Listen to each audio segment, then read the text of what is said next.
I'm just going to say that with friends like these, I need to go back to Ohio. So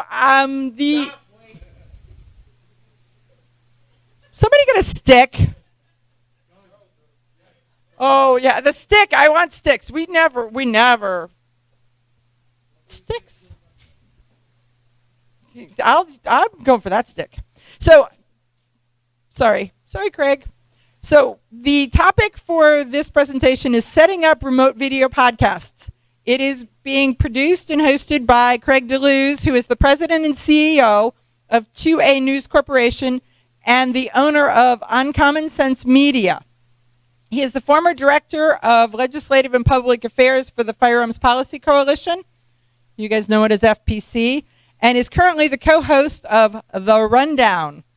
So Craig has also previously served as the director of communications for Florida Carry and is the host of The Gunshine State for Florida Carry.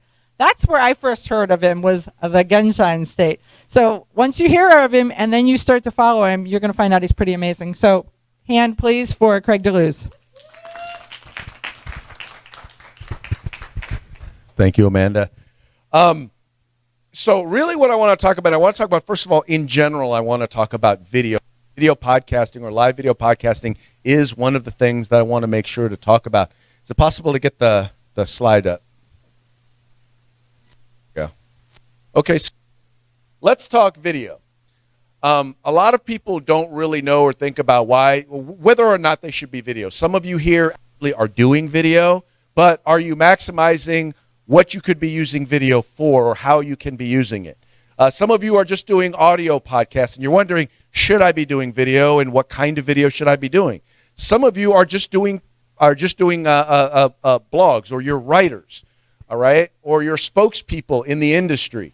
So what I want to talk about is why you should consider doing video, and I want to talk. Then we'll get into a little bit of what type of video you should consider doing, and then how you go about doing it. Can we go to the next slide real quick? All right. So first of all, who am I? Right? What is my background in this area? And I have about 25 years, over 25 years, almost 30 years now experience in public relations, PR, crisis media management, in particular focusing in the political arena. Next slide, please. So now a lot of you know me when I first started out doing this stuff in the gun rights community. It was with the California Association of Federal Firearms Licensees.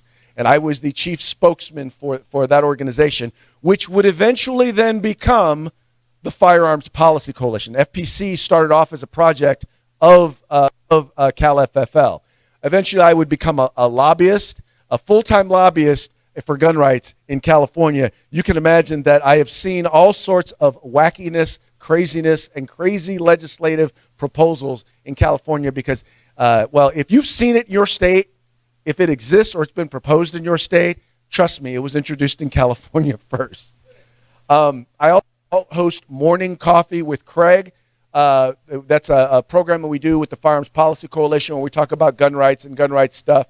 Right now, it's 2 days a week, but it runs 2 days a week, and that's through their YouTube channel. And I also host a program called The Rundown, 2A News and Conservative Views, and I do that with Mike Piwowarski of Arms Room Radio. That's a live video podcast from Monday through Friday, 2 p.m. Pacific, 5 p.m. Eastern. Mike would say 5 is the only time that matters because Eastern, but Mike ain't here, so too bad. Here we go to the next one. So I do most of the work that I do in terms of media and crisis management. So what I do is I do what's called digital communications. I take individuals and organizations, mostly political, who want to have an online presence or expand their online presence, and we help them to do that. We do everything from building and managing websites. We do social media management. We do video production, as well as video podcast, as well as live feed production. Some of my clients include, believe it or not, California Black Media, which basically provides content and media to about 35 African-American newspapers throughout the state of California. The Sacramento Observer, which is the oldest African-American newspaper west of the Mississippi. And yes, I do have a tendency to get some conservative and pro-gun stuff on their publications. But I also work with the California Republican Assembly. I am the director of communications. I host a program for them called CRA TV. This was an organization that was, I'll just say, it was near its deathbed when I started working with them 2 years ago. Now they are the largest and the fastest growing conservative grassroots organization in the state of California. And believe it or not, yes, there are conservatives in California. We'll go to the next one. All right, so let's talk about the why. Why is video important? Anybody have any ideas? Yes, sir. Oh, video is king. Touches all the senses.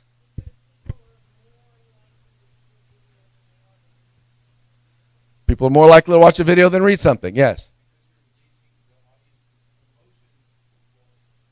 Oh, God, these guys are reading my presentation. I better do my presentation before they steal all my good stuff. Let's go to the next slide.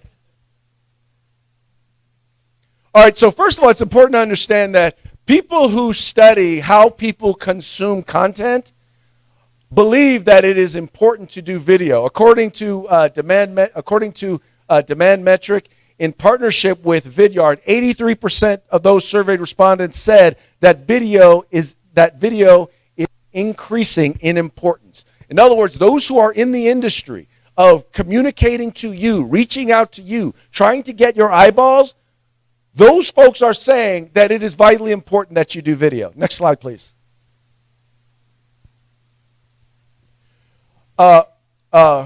Weisel's reveals that video is much more desirable than text-based articles, 15%, infographics, 4%, presentations, 4%, ebooks, manuals, 3% of learning information. In other words, that's what everyone else is consuming, right? And that just goes to show how much more important it is that we are doing video. People are more likely to click on video and pay attention to video or use it as an entry into other content. Next slide, please. The key with video, and this is the reason why now, if it's good video, these are the reasons why it works. The first is that video can be engaging, right? Our brains are wired to engage in storytelling, right? People not only like to tell a story, they also like to hear a story, right? And what's great with video is it gives you the ability to tell that story in a way that is much more engaging. Once again, I think because once again, it goes back to all of the senses that you are tying into when you are telling that story. The ability not just to use words, but to use pictures, to use sound, to use music in the background. Things that are going to then attract and engage people. Next slide, please. Emotional. When you are telling that story, once again, because you are hitting those senses, it increases the likelihood through imagery, through background music, through the words, the intonation of what you are saying, of what is being said, it increases the likelihood that you are going to be able to reach and touch people emotionally. And let's just be real. Politics, and a lot of what we're doing is we're trying to influence policy in the realm of the Second Amendment. Politics, political decisions are emotional decisions. We back them up with logic, but ultimately, it's an emotional decision. Next slide, please. Educational. Our brains are wired to process visual information, right? And believe it or not, reading text is not considered visual information. So to see stuff, to render stuff, your mind is more likely to store that information in your long-term memory if you are able to not just hear it, but as well as you're able to see it. Next slide. Empathetic. If you've ever tried to guess how someone is feeling, and I use text messages as the best example of this. Have you ever had someone put an emotion or get mad at you over something that you said over text because they just took it a completely different way? That's the challenge that the written word has. It is the ability to make sure that you properly convey an emotion or a feeling in written form. It's not an easy thing to do, but it's a lot easier to do when you're doing it via video. Next slide, please. Okay, so if you've decided, okay, I need to be doing video. I know I was thinking about it. I don't know if I should, but you've decided I'm going to do video. What sort of video products should I be doing? Next slide, please. All right, there are various different types of videos, right? What you see over here is these are the lists of the types of videos that marketers, people who are looking to spend money advertising and promoting, those are the ones from top to bottom that they are most interested in putting money in, because those are the ones that, guess what, that people watch, right? There's demonstration videos, explainer videos are very, very big, product videos. And for those of you, when you talk about product, you're talking about product promotion, which is, by the way, different than a demonstration video, right? You're actually talking about promoting a product. By the way, all of you out there have a product. You are your product. Your blog is your product. Your video series is your product. Your books are your product. You as a face of the 2A community in mainstream media or in the media period is a product. Live video and live video feeds, which we'll talk about a little bit later. How-to and educational videos, very, very big. I will tell you, I initially learned how to take apart and put back together every single one of my firearms by watching YouTube videos. And that's not the only thing. How many of you have used a YouTube video to learn how to do something?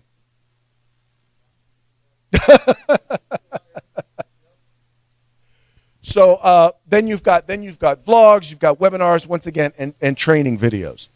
Let's go to the next slide, please.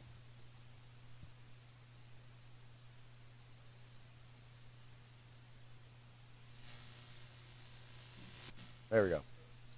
So these are the main ones in the area where we're dealing. So all of us are 2A, we are 2A media in one way or another.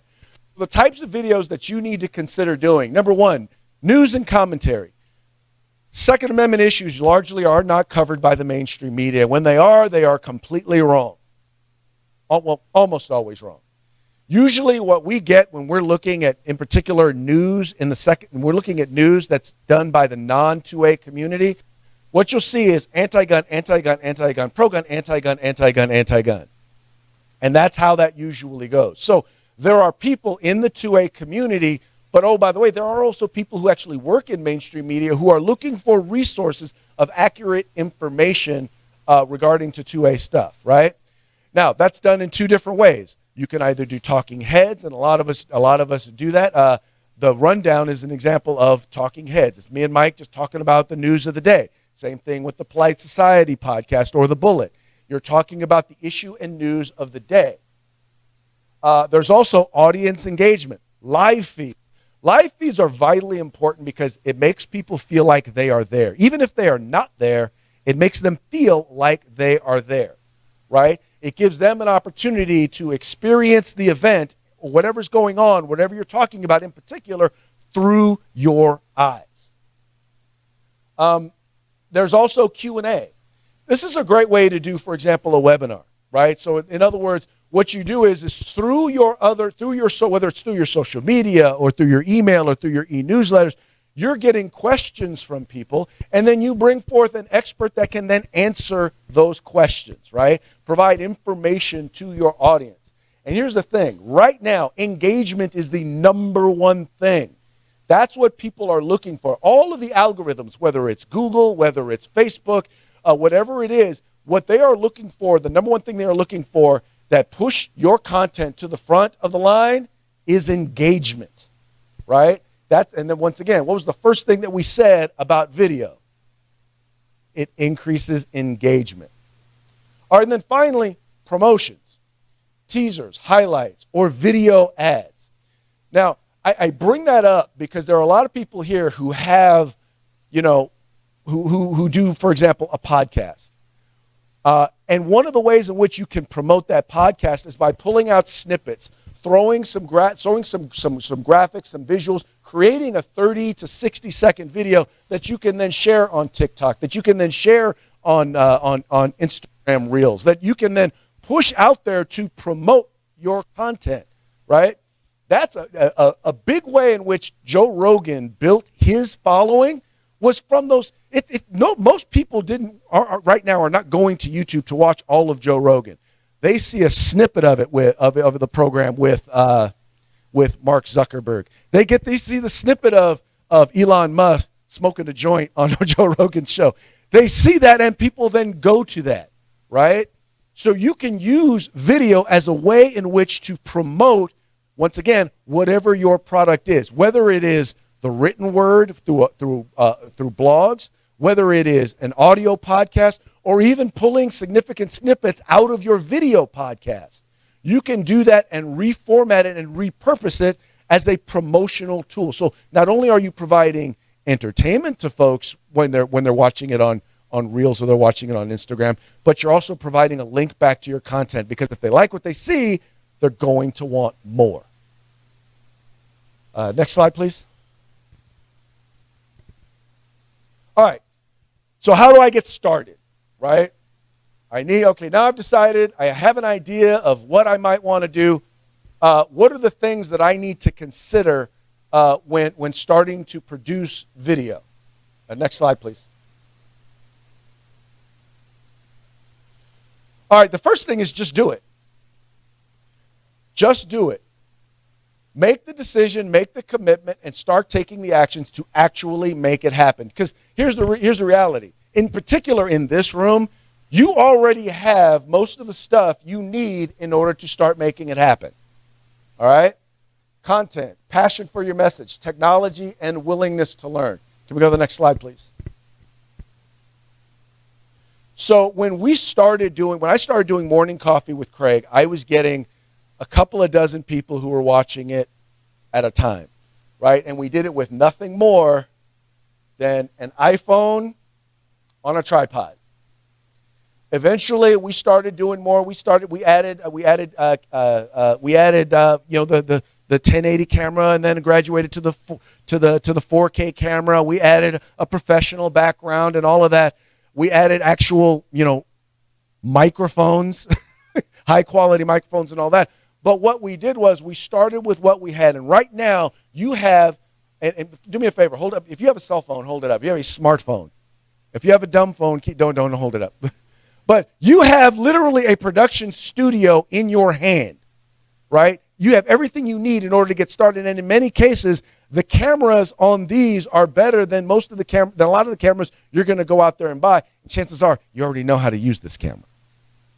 Okay, let's go to the next slide, please. All right, so how do I get started? First of all, content. You are issue experts. If you spend any time dealing with people, even in the political realm, who deal with firearms policy, you know that most of them do not know what you know. They do not have access to the information or to the people that you have access to, right? And that gets on to our second one. You know the people and the organizations. You know the folks at FASTER, right? You know the folks at the Second Amendment Foundation, at the Firearms Policy Coalition, at Florida Carry, at the various different groups. You know the people, you know the organizations. So even if you don't know the issue well, you know the people who do. So you already have access to the content. Passion. Now I'm just going to say this. I shouldn't have to talk to you about passion because you are here on a Friday, right? You are here sitting in a room listening to me, which means you already have the passion. And if you don't have that fire yet, well, then your wood is wet, and if I were you, I'd go enjoy the day. Just saying. Go to the next slide. Technology. All right, these are things that you want to consider, right? The first is camera. What sort of camera you are going to use. Now, many people have a temptation when you watch a lot of the online shows right now, people are using the video camera or the camera from their computer, right? More than a few problems with that. First of all, most of them today are still only 720, which means that you're not getting a very high quality picture. And even if they're not 1020, even if they're not 720, the quality of the image that you're getting, because of the angles are all bad, so you're trying to move your computer so it doesn't block so that you're trying to move the computer so that you're getting a right angle so it doesn't look like the camera is looking up at you. A lot of people also will use webcams, And the challenge oftentimes with external webcams is you don't have the ability to do things like deal with white balance. You oftentimes don't have the ability to deal with changing colors or to deal with open the iris so that you can deal with lighting, right? Now, there's a hack around that. The hack is this. So how many of you are familiar with OBS? It's Open Broadcasting System. It's a free software that you can download, and it's largely used for webcasting or for broadcasting, right? But there's a function in OBS that's called virtual camera. And what it does is it allows you, whatever you have coming in, it allows you to broadcast that to another live stream. You can broadcast it to Zoom. You can broadcast it to Google Meets. It basically comes up as another camera on your computer. Now, the good thing about it is that in OBS, you can do things like zoom in and zoom out. You can adjust your white balance. There's a number of different functions that you can do in order to improve the image of that webcam. So that's a little bit of a hack. It's a pain in the rear to do, but it's a hack around. It's a hack around that. What I tend to do is I use a professional level 4K cameras that allow me to once again adjust for white balance. They allow me to adjust for lighting. So oftentimes I don't need to have a full lighting kit when I'm doing a live broadcast. But those can be a little pricey, and it's probably not the best place to start. Yes. Yeah. Mm-hmm.